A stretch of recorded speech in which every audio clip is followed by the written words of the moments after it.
Do you have a fear of financing? It's one of new investors' biggest fears because it can make or break your first deal. Hi, it's Mark here. A lot of new investors focus on the property first. They scroll through listings, they look at photos, they imagine the rent, they think about paint colors and kitchens and cash flow. I get it, I understand that. That's the fun part.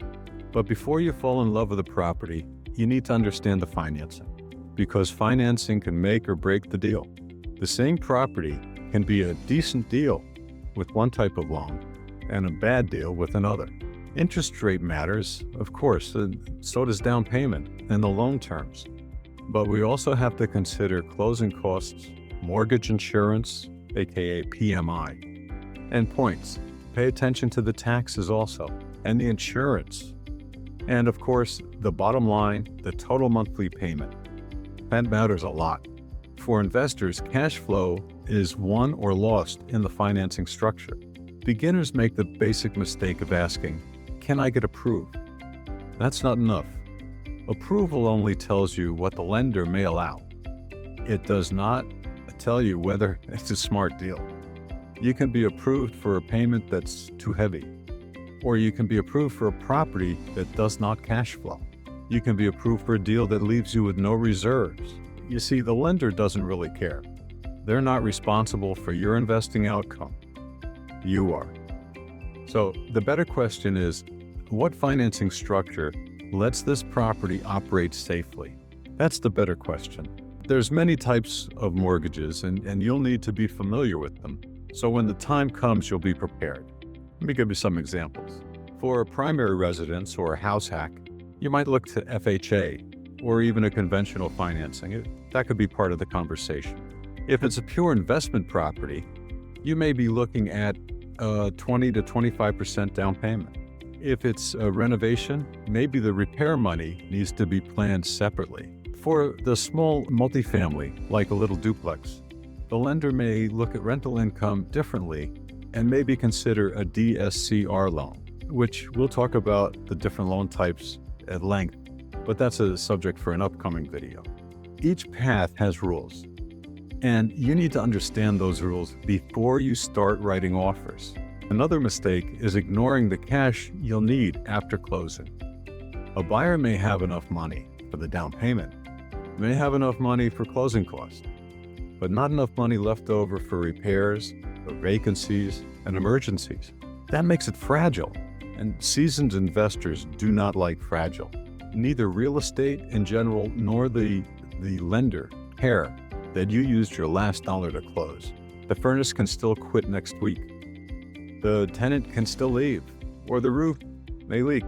That's why reserves are not optional. They're part of the deal. You also need to understand debt service. Debt service is the mortgage payment, the principal, the interest, and often the taxes and insurance, which can be collected and held in escrow for you. So remember, that payment comes due every month, whether the tenant pays or not. So when you analyze a property, you need to see how the finances affect the reality. A deal with a lower rate may work, but the same deal with a higher rate may not. A deal with 25% down might work fine, but the same deal with the 10% down would not make it. That's not good or bad. That's just math. And the math doesn't care how much you like the property. The point is to learn the financing. Learn it before you need it. Talk to the lenders early. Ask questions. Understand your options. Know your credit. Know the documents that you need and your down payment. Understand your reserves and know the difference between being approved and being safe. That's what we call the grown-up version of investing. It's not hype, not guessing, but structure. And inside the 21-Day Investor, we talk about this because your first deal is not just a property decision.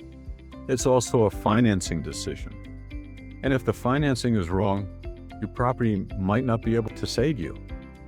So if financing feels confusing, don't wait until you're under contract to learn it. Slow down, learn the structure, understand the payment, understand the cash that's needed before closing and after. That's how you protect yourself. And to help you with that, I put together a simple, free PDF with basic financing Q&As and a checklist to help you get prepared before you apply for a mortgage. Nothing fancy, just practical questions to ask, what documents to gather, a simple way to start thinking like an investor before you sit down with a lender. If you'd like it, a link is below, and that's exactly why we built the 21-Day Investor, is to help new investors think through the deal before they're already committed. So, thanks for spending a few more minutes with me. I appreciate you, and I'll see you in the next video.